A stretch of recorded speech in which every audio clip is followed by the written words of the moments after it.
Hello. Um, Night is falling here. We're only a few hours away from Canada, and I'm wearing a coat. It is June 3rd, 1999, or not 2009. And here we are up here in the northern Midwest. And, can't believe how cold it is. I'd like to talk about soulfulness. A lot of people,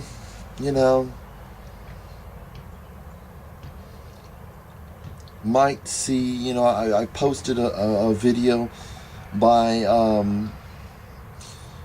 basically somebody whom I just became familiar with, posted it on my channel, a financial expert who has learned how to live on a little amount of money, and he's and other people have planned on doing financial training, financial mentorship, financial workshops, and he speaks about having financial mentors in how to deal with money, and people who can speak to him about matters of practice with regard to making an impact financially and living a more fulfilled life. So while you have that, one would wonder, and I may get a lot of flack for this, and that's fine, but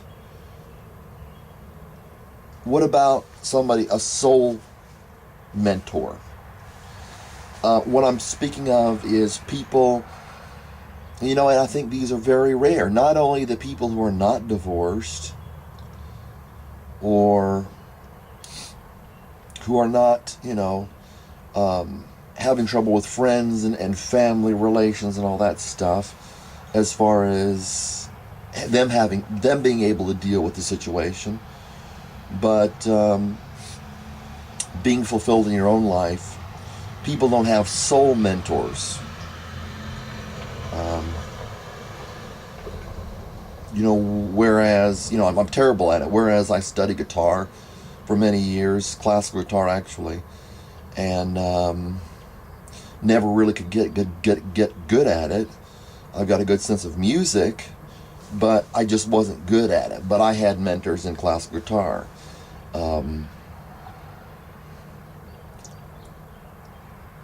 I would pay for a tutor in foreign language because I wanted to learn foreign language. I meet up with people who speak foreign language so I can learn it. And I find myself tutored in those things. Whereas when it comes to how to live your life successfully, financially is wonderful. If you can live, there are people who can tell you how to get yourself centered financially. But what about soul things? How do you keep from getting in a fight with your spouse? How do you keep your children from swinging from the rafters? How do you make sure you raise good children?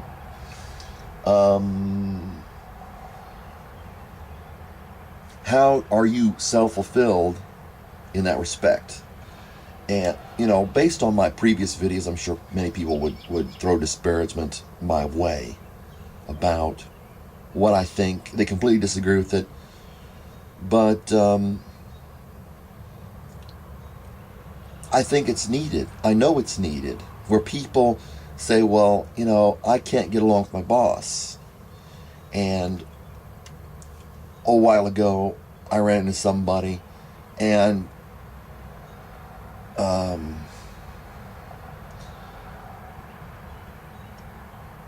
as is typical, I don't really know if I could really impact him. It's kind of something that you hear factor over and over again. In the Christian sphere, you've got your you've got your people up there, your preachers and all this stuff, people who are seeking accolades. When it comes to something that I believe would change your life as much as I believe Christianity does, and seeing as so little people are affected by it, and something that Jesus said, that you're not going to run into a lot of people who are walking the narrow path or a narrow path, but rather a broad path. You can see this all over, and very many people will veer off and say, well, I'm going to be different from the majority in this regard and improve my life that way. I'm going to, not follow the crowd, where many people would say, I'm not going to follow the crowd, where it comes to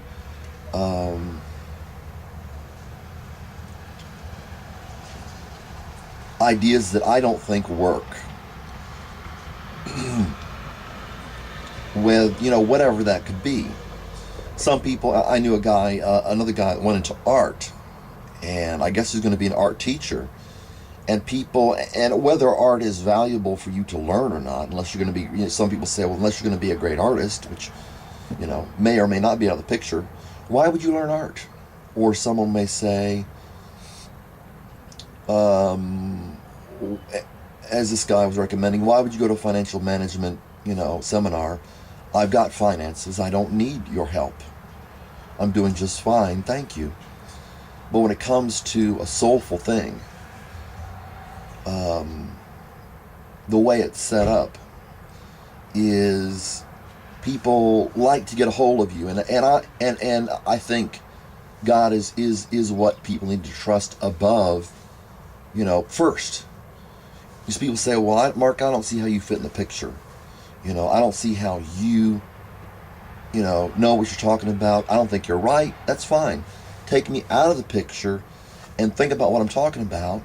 And when you find out, or if you find out, and, if you're sincerely looking for it, that what I'm saying is invalid, that I'm doing what's wrong, that what I'm saying is wrong, or that what I am communicating is a trap or something like that, then go ahead and don't jump to conclusions. I found that just most people jump to conclusions. Then if that happens, which, I know where I'm coming from, but you may not, or you don't, or you may not. Then say, okay, next.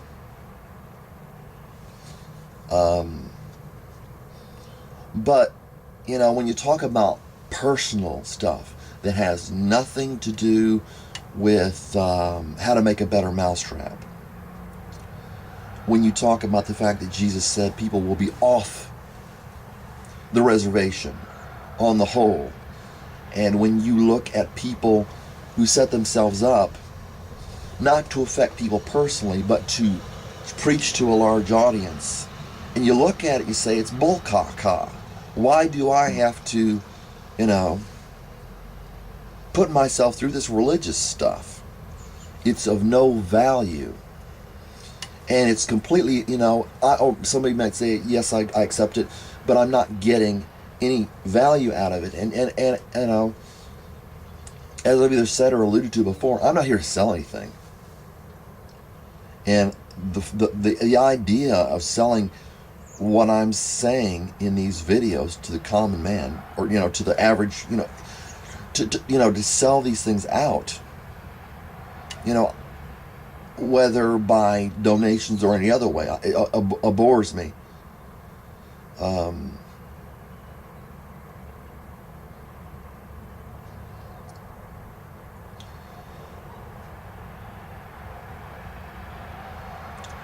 But people need to know, how can I have peace?